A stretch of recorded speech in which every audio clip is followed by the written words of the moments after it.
The UFC on Fox franchise continues this weekend with UFC on Fox 27. Now, in fairness, it is not necessarily the best UFC on Fox card we've ever seen, but there are some things to break down. Hello, everyone. My name is Luke Thomas, of course, of MMAfighting.com. The gentleman on the other side of your screen also is with MMAfighting.com, the one and only Danny Segura. Danny, how excited would you say you are for UFC on Fox 27? Which, by the way, fair to say, right, not a lot of buzz? None, I would say. I mean, it's the card's really bad. That's the truth. I'm not gonna sugarcoat it. It's not a great card. But it's still the UFC. It's still, the premier organization for mixed martial arts. So they're gonna have like some fights here and there that are interesting, like the main event. There are some others that I'm sure we'll get to. But yeah, overall, it's a pretty bad card. Not the most excited for it. I mean, if I were a fan, I'd probably do something else with my weekend. But, if you stay in and you just happen to watch the fights, it's still, there's still some fights that have some interest there. We don't have the greatest level of enthusiasm for this, but I think we're reflecting what the fan base would feel as well. It's not that there's not nothing on this card, and we're going to get to some of those fights here in just a second. It's just that there's not a whole lot. It's surprising. Are you surprised? The main event for this, of course, which we'll break down in just a moment, is going to be Dober Brunson taking on Jacare Souza. Now, that's probably, by anyone's measurement, a respectable fight. Maybe some consider it great. Maybe some say again. 100%. Yeah, that's a legit fight. I mean, Jacare is in the top 3, I believe. He's ranked 3rd, and Brunson is 8 or so. So, it's an important fight for the middleweight division. But let's consider not merely this main event, but I believe the next UFC on Fox card will be the featherweight fight between Jeremy Stephens and Josh Emmett. When you look at those and you ask yourself how they stack up to other previous main events for UFC on Fox, which, by the way, has been a host to title fights at lightweight, at flyweight. It's had Holly Holm in title bout, or not title bouts, excuse me, but big bouts of consequence versus Valentina Shevchenko. Are you surprised at how thin this card is? I mean, it's one thing to say we're going to put it after UFC 220. They just planned their calendar. That's just kind of how it always has been for them. But that it's been this surprisingly thin. I can't quite wrap my head around it. Yeah, it's very thin, and it's kind of worrisome, but this all goes to, the amount of slots they have to fill up. They have so many cards throughout the year. If we look at UFC 220, although it was, if you look at the poster, it looks like a good card. But if you look really deep into that main card, I mean, apart from the 2 main fights, the other cards could be on prelims. The other fights could be on prelims. So, this is a perfect example of the UFC spreading themselves too thin. Having too many slots to fill, and not enough fighters, at least not enough fighters with name value that can hold these events together. I think that's a fair characterization. Now let's get to the fights. No more complaining, no more moaning. Let's talk about the main event. Dober Brunson on a 2-fight win streak coming into this contest, taking on Jacare Souza. We know a lot about Derek. We know a lot about both guys. We know more about Dober Brunson because he's been more competitive more recently. Let's actually talk about Jacare for a second. He has not competed since he lost to Robert Whittaker. I don't know what to make of Jacare. He's 38 years old, but historically has been one of the best athletes whenever he competed in pro jiu-jitsu and, of course, now in pro MMA. But at 38 years old against Robert Whittaker, it's like, on the one hand, Danny, if you lose to Robert Whittaker, no big deal. The guy is a buzzsaw. He beats, at this point, just about everybody you can put in front of him, not named Stephen Thompson back at his welterweight days. At the same time, he's starting to look his age a little bit, right? So where do you think Jacare is in terms of being a competitive middleweight? I think this is an interesting question, and I think that's one we'll find out in this card. I think a lot of people, I think the odds are for Jacare, and a lot of people are picking Jacare, but people forget that, he is getting close to 40, and in the fight game, you get old in one fight. I mean, we saw Anderson Silva tear through the middleweight division, destroyed Stephan Bonner, comes back, fights Chris Weidman, and then from that point on, he just looked like a completely different fighter. And you can name a bunch of fighters like that in just one fight, their whole career changes. And I kind of feel like this might be it. He is close to 40. I don't expect him to be making much changes, in his skill set, and his athletic abilities are probably slowing down now that he's getting close to 40. So I think this is going to be a very telling fight, a very crucial fight for Jacare if he wants to remain on top. The interesting part about it too is a lot of guys. I always felt like Uriah Faber was a very talented guy, but he was so reliant on his. It's not that he wasn't a skilled fighter, he was, but he was so reliant on his athletic bursts to carry him that when those slowed down, a lot of it, the game, when he didn't, bring up the rest of his game, it all not collapsed, but he just couldn't really go any further than he did. Yeah. Jacare is a little bit like that, not exactly like Uriah Faber necessarily, but in the sense that he was always a really, really good tactician, but he also made sure that he married those tactics and that clean technique with very, very, very high level athleticism. You watch any highlight that he's ever had, Very the first explosive takeaway guy. is that Yeah. he's been a remarkable athlete. If he doesn't have that, I think it's. Are you worried for his future, or is it more just, well, he may not necessarily be a title contender, but he's not going to fall off a cliff? No, I mean the middleweight division. If you look at it, I mean Vitor Belfort's still in the top 10, I believe. Good So I point. mean it's not a very stacked division at this point. Like there's a lot of old guys there that Jacare can easily run through. What I do sense is that he might not be a top 5 guy anymore. I mean I don't know if he can hang with Derek Brunson. I guess we'll find out. But my age is that his better days are over.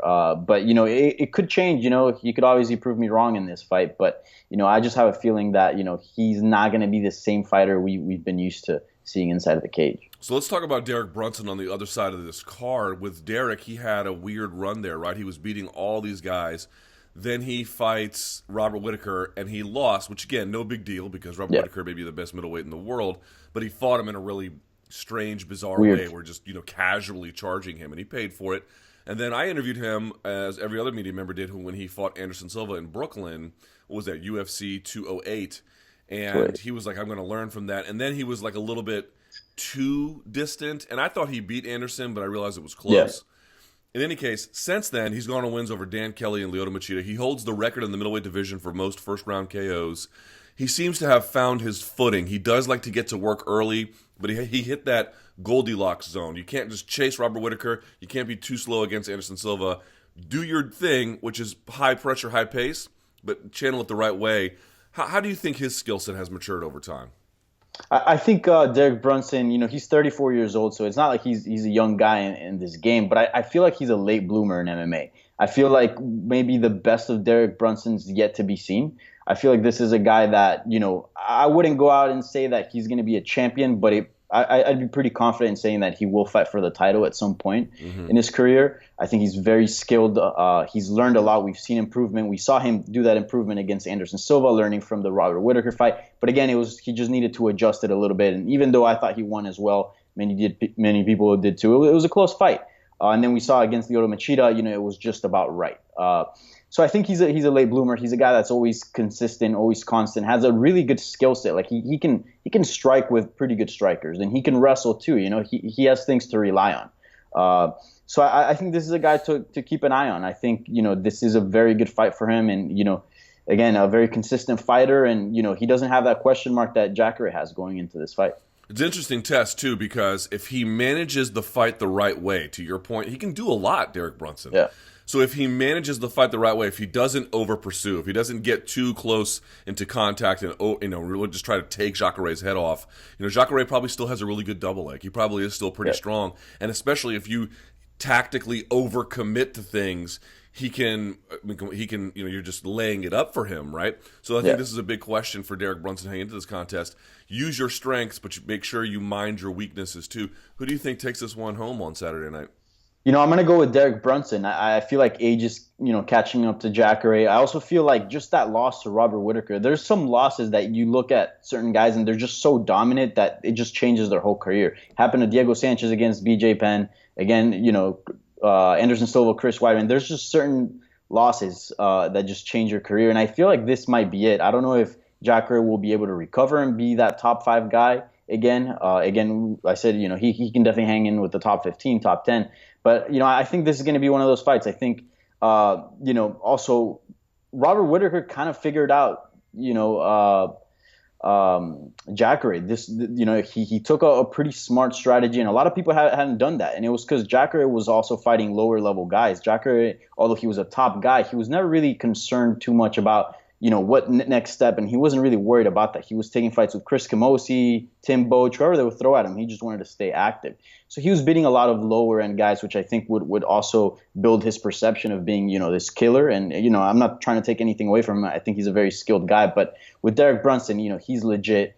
Their first fight wasn't very telling. It was a quick knockout. It was just telling that Jacare has power, and I think we all know that by now. And again, Brunson is the younger guy. He's got the skill set. I feel like he's going to pull off the upset and get a victory here.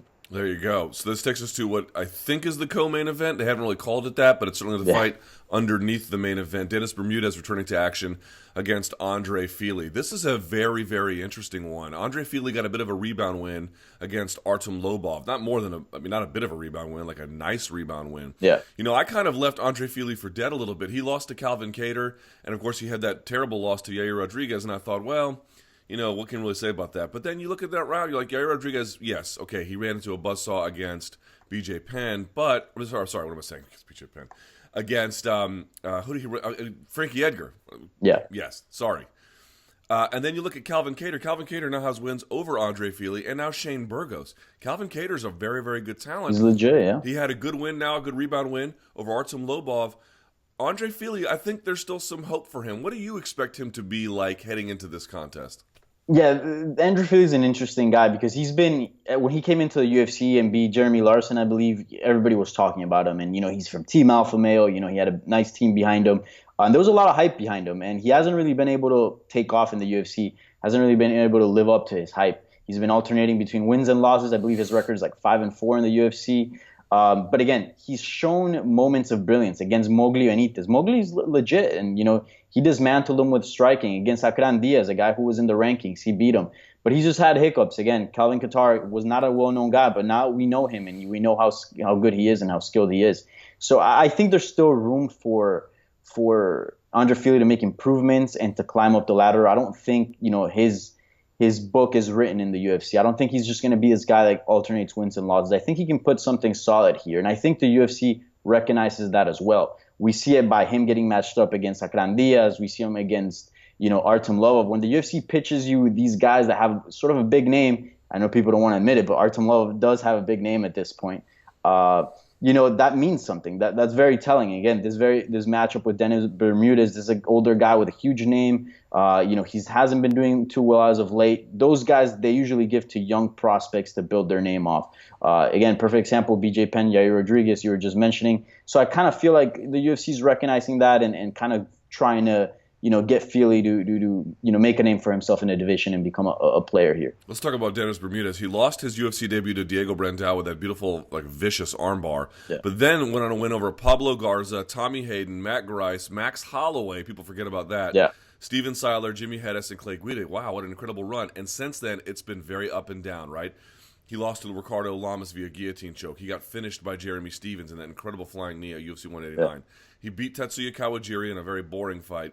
He beat Hani Jason as well. Since then, he got starched by Chan Sung Jung, and then more recently, in a split decision lost to Darren Elkins.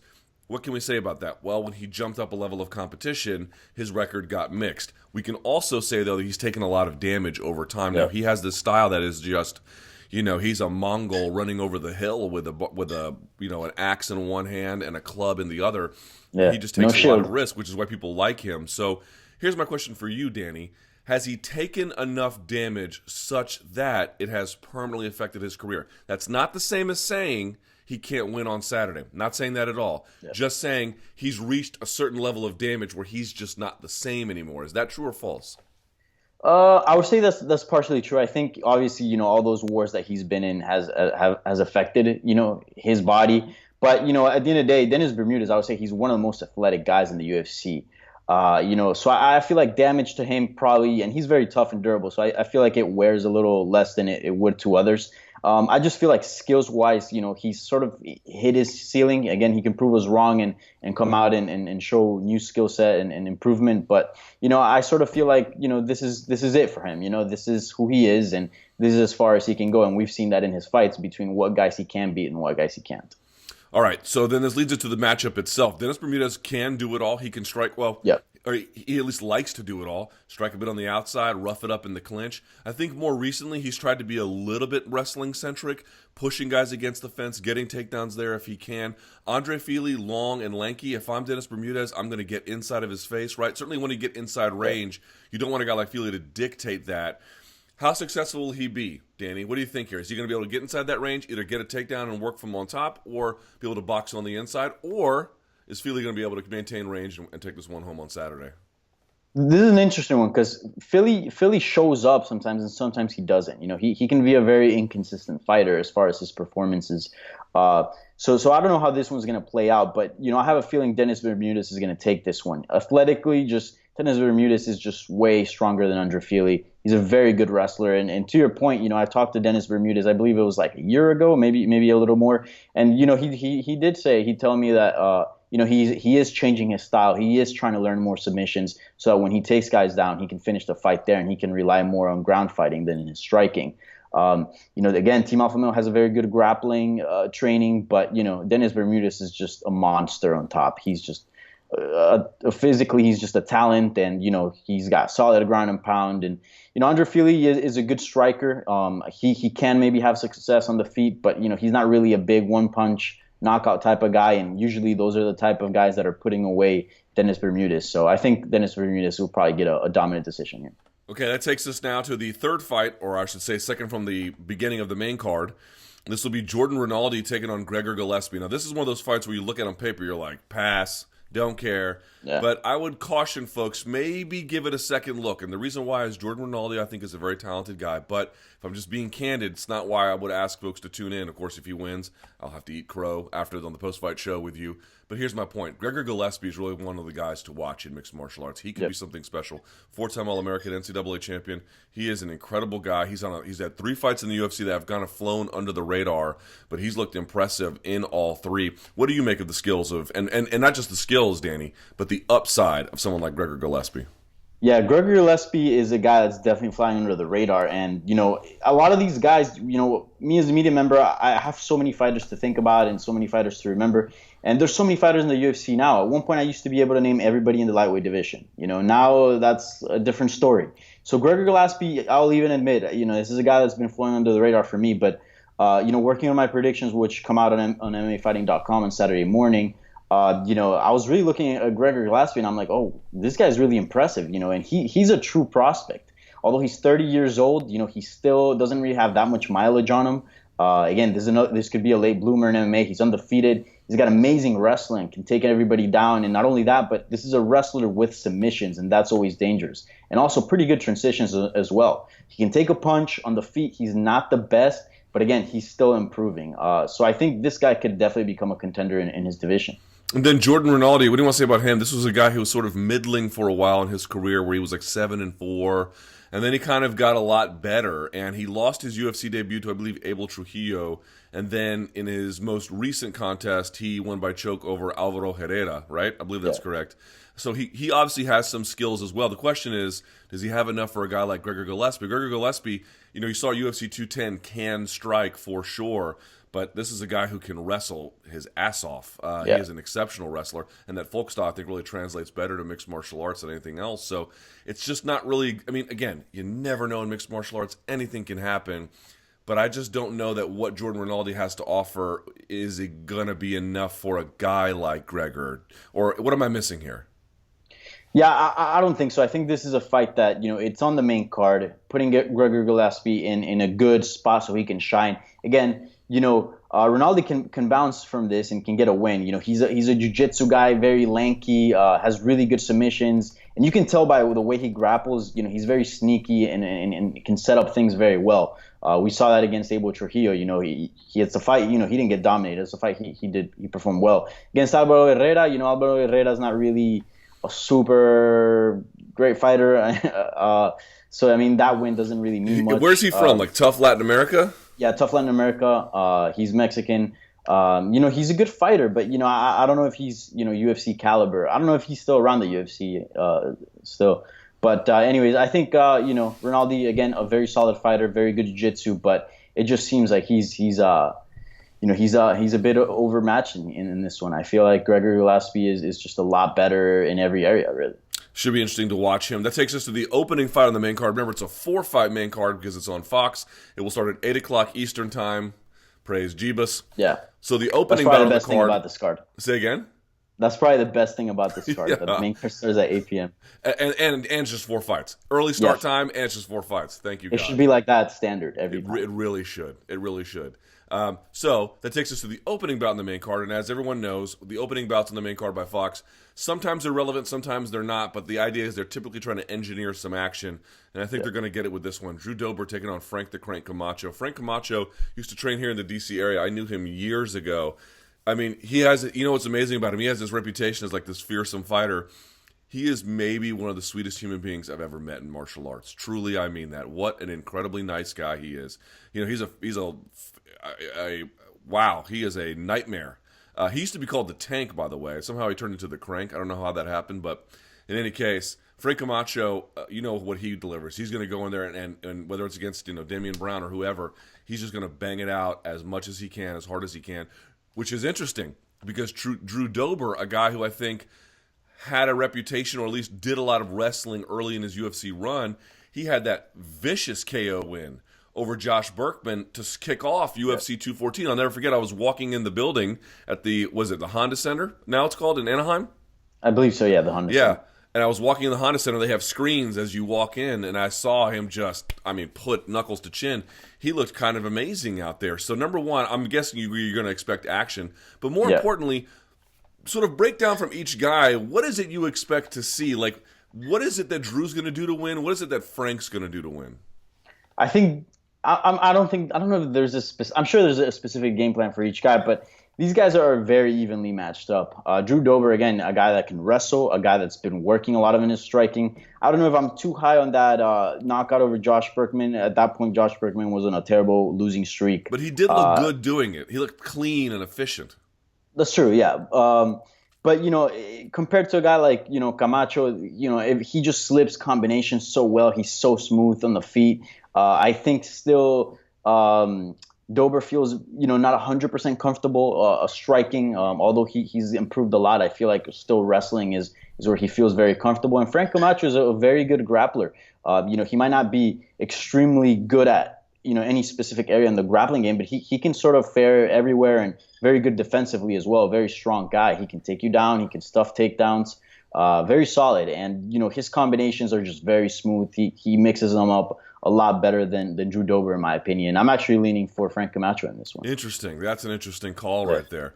So, that took me by surprise a little bit. How far do you think it will go? Camacho can crack, but his fights tend to go a little bit longer than. Yeah. Look at the fight against Jing Lang, and then of course Damian Brown. I mean, these have some life on them. Do you expect this one to be a one quick hitter, or like the Berkman KO, or maybe go 2-3 rounds? No, I think this is gonna go 3 rounds. I mean, I think the Tank would have been a fitting name for Frank Camacho. That guy can take, you know, a punch for sure. And Drew Dober's tough as hell. And not only that, if Drew Dober ever gets hit hard, he can always rely on his wrestling, which extends fights. You know, he can tie you up. So I think this is gonna be a 3-rounder, an exciting one. Probably fight of the night, to be honest.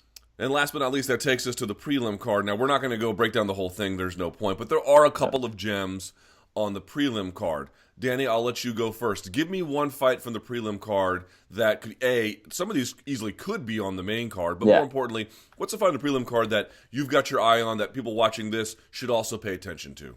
Yeah. Before I get into that, I just want to say, like, the UFC there's a lot of fights on the prelims that deserve to be on the main card. And I understand what they do with putting the main event, you know, putting an interesting fight in the main event of the prelims. But, you know, I think at this point with how thin the cards are, you should just stack up the main card, you know, as much as possible. Because most people are going to be tuning into the main card at 8 p.m. and not really the prelim. So you might as well make it, you know, fun and exciting. So there's 2 fights here that really have caught my attention. The first one, Bobby Green versus Eric Koch. I believe that's the main event for the prelims. That's a fantastic fight. Bobby Green's an amazing striker. He's fun to watch, and so is Eric Koch. He always brings it. It's a pretty interesting fight, and you know it's kind of up in the air. I'm kind of leaning towards Bobby Green, but wouldn't be surprised if Eric gets the victory here too. And the second one I would say would be the one right below it. Mirsad Bektik is returning to the octagon after his first professional loss against Darren Elkins against Godofredo Pepe, which you know it's a pretty good fight. I think you know Bektik is you know obviously the favorite in this one and rightfully so. But you know I'm just always curious to see how guys bounce back after their first professional loss, especially being so young. So you know I sort of have my eye on those 2 fights. Yeah, I have my eye on those 2 as well. Bobby Green can be a bit of a enigma sometimes. He shows up and looks amazing. Other times, you know, he can get. Not that he looks poor exactly, but he has these incredible flashes of brilliance. I wonder if we'll see another one of those. Eric Koch been a bit up and down more recently. And then, as you mentioned, Mirsad Bektic, man, he was beating the brakes off Darren Elkins, and the Darren Elkins scores, one of the all-time great comebacks. And it was because Bektic was making some just sort of like bizarre fight IQ issues. He was banging out Darren Elkins on the feet a little bit, and then kept going to the ground, which is where it's like, it's like if Elkins had any chance of survival, it was going to be there. So I'm looking to see if he can, iterate his thinking a little bit and mature some of his fight IQ, which is possible, right? You can definitely work on those things, and you can learn to be a veteran. So remember, this will kick off the main card at 8 p.m. on Big Fox. They're in Charlotte, North Carolina. The last time they were in Charlotte, they were at a different arena, the Bojangles Coliseum. That's not where they are this time. And that was for Florian versus Gomi. So it's been about 7 years since the return, or since they were in Charlotte last time. Last thing about this, I'm expecting a lot of woos, Danny Segura. I'm expecting a lot of woos from the North Carolina crowd. I don't know if that's me being presumptuous. It could be.